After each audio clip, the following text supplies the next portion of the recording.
qildim. Ishib ketdi-da, qarang, ko'zi ertalab tursam, ko'zim jung bo'lib qoldi.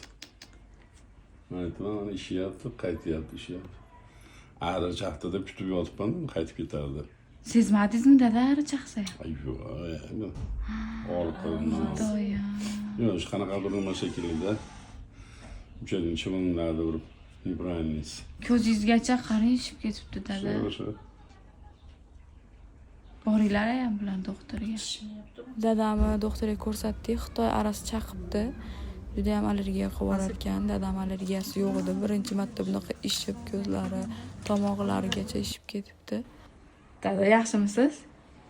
Ha, uyqu kelyapti. Ukoldan keyin endi uyqu kelib qolibdi. Endi yaxshi bo'lasizda, qizingiz keldi. Oldilariga tushib yugurib bordingiz. Ertalabdan beri yalindim, yuring deb. Ari chaqamiz o'tib ketadi deb o'ylab qoldim, qayerdan bildim. Qizingizga xo'p bo'ladi, oldiga tushib ketdilar birga.